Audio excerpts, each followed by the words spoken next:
दोस्तों नमस्कार, आप देख रहे हैं सत्य ओंकार। मैं आपके साथ सत्यपाल एक बड़ी खबर के साथ आपके साथ हाजिर हुआ हूं। नगर निगम चुनावों का एक कदम और आगे बढ़ा दिया गया है। आज नगर निगम चुनावों के लिए वार्ड आरक्षित का ड्रॉ निकाला गया और ड्रॉ में जैसा कि हमने पहले भी आपको बताया था कि 15 महिलाओं के लिए वार्ड आरक्षित किए जा सकते हैं। तो यकीनन आज की ड्रॉ में 15 महिलाओं के लिए वार्डों को आरक्षित कर लिया गया है। हमने जो आपको खबर दिखाई थी कि ड्रॉ के ऊपर कुछ लोग सवाल खड़े करते हैं, ड्रॉ की प्रक्रिया को लेकर के जिस तरह की शंकाएं व्यक्त की जाती हैं, आज भी अभी भी ऐसी ही शंकाओं पर विराम नहीं लगा है, क्योंकि जो खबर आज हमने दिखाई थी वो खबर कहीं ना कहीं सच साबित होती हुई नजर आती है। जो सूत्रों से खबर मिल रही थी कि वार्ड बंदी के बाद वार्ड आरक्षित का काम आखिरी अस्त्र इस्तेमाल होगा अपने चहेतों को टिकट दिलाने के लिए और अपने विरोधियों के टिकट उड़ाने के लिए। हमने इस खबर को प्रमुखता से दिखाया था। पहले मैं आपको वो खबर दिखा देता हूं कि हमने आपको क्या बताया था कि किस तरह से इसे आखिरी अस्त्र के तौर पर इस्तेमाल किया जाएगा। विशेषकर मैंने वार्ड 27 का हवाला दिया था, उदाहरण दिया था कि वार्ड 27 की तरफ कृष्ण जी की नज़रें कुछ तिरछी हैं, हो सकता है उनके टिकट को काटने का एक आधार, आखिरी आधार या आखिरी अस्त्र वार्ड बंदी में आरक्षण को बना दिया जाए, और यही हुआ।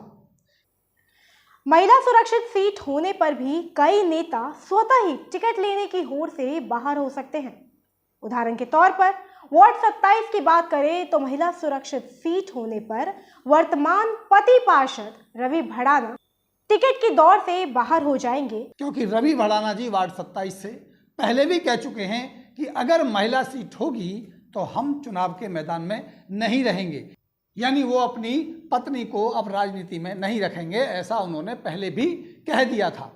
और ये माना जा रहा था कि कहीं ना कहीं रवि भड़ाना जी की जो 27 वार्ड की जो इच्छा थी कि वो निर्दलीय चुनाव लड़ सकते हैं और अपनी सीट को सुरक्षित तौर पर वो निर्दलीय के रूप में ही देखते थे, उन्होंने भारतीय जनता पार्टी से टिकट लेने की ज़्यादा जिद्दोजहद नहीं की और उनके मन में था कि मुझे बीजेपी का टिकट मिले या ना मिले, मैं ये चुनाव निर्दलीय के तौर पर ही लड़ूंगा।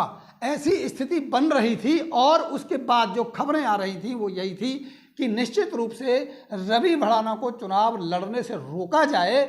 इसके लिए उनके पास एक बहादुर विकल्प था कि इस वार्ड को महिला सुरक्षित कर दिया जाए, और यही हुआ है। ना कि वार्ड 27, वार्ड 26 और जितने भी वार्डों में आरक्षित किया गया है, कहीं ना कहीं उनमें साजिश की बू आती है। जो उनके ऊपर आरोप लगाए गए थे, लगता है कि शायद वो सूत्रों से जो खबर थी वो सही हो सकती है। मैं बात करूं कि कौन सा वार्ड महिलाओं के लिए आरक्षित किया गया है, कौन सा वार्ड एससी के लिए आरक्षित किया गया है, इस सारी लिस्ट में पहले आपको बता देता हूं। कुछ और चर्चा इसके बाद हम करेंगे, लेकिन एक बात तो तय हो चली है कि अब चुनावों की तरफ धीरे धीरे नगर निगम प्रशासन कदम बढ़ाने लगा है। ये अलग बात है कि 27 तारीख को फैसला आएगा, वो फैसला किस पक्ष में होगा, क्या चुनाव नई वार्डबंदी के हिसाब से होंगे या चुनाव पुरानी वार्डबंदी के हिसाब से कराने के लिए निगम प्रशासन को मजबूर होना पड़ेगा। ये बात 27 तारीख को जो डेट लगी है माननीय पंजाब एंड हरियाणा हाईकोर्ट की, उसके बाद पता चलेगा। सबसे पहले हम समझ लेते हैं कि महिलाओं के लिए जो वार्ड आरक्षित किए गए हैं, 15 वार्ड आरक्षित किए गए हैं, जिसमें से 2 एससी महिलाओं के लिए हैं और 13 जनरल महिलाओं के लिए हैं। जनरल महिलाओं के लिए हैं 37 number ward, 23 number, 3 number, 44 number, 4 number, 26 number.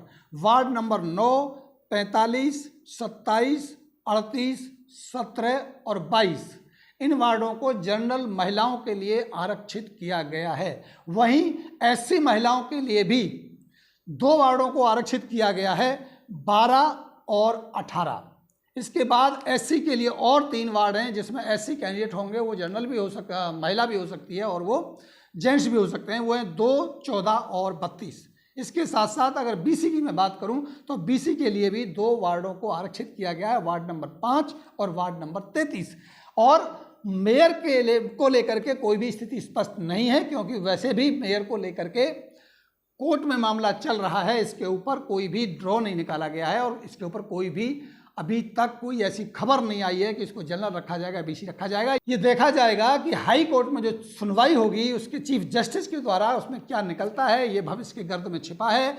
क्या चुनाव नए वार्डबंदी के हिसाब से होंगे या चुनाव पुरानी वार्डबंदी के हिसाब से होंगे, ये भी अभी संशय बना हुआ है। लेकिन ड्रॉ निकाला जा चुका है, ड्रॉ की रिपोर्ट आ चुकी है। ड्रॉ के ऊपर जो सवाल खड़े किए गए थे, जो आशंका जताई गई थी, वो आशंका अभी भी जताई जा रही है। कहने के लिए तो पारदर्शिता की गई, कहने के लिए तो वहाँ वीडियो रिकॉर्डिंग भी हुई है, वो वीडियो रिकॉर्डिंग भी प्रशासन के पास सुरक्षित है। बहुत सारे वहाँ पार्षद भी थे।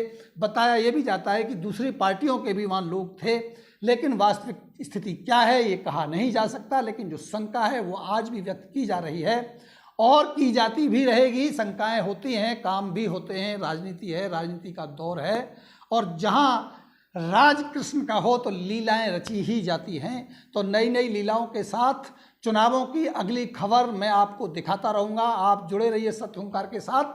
तब तक मैं लेता हूँ आपसे इजाज़त। नमस्कार।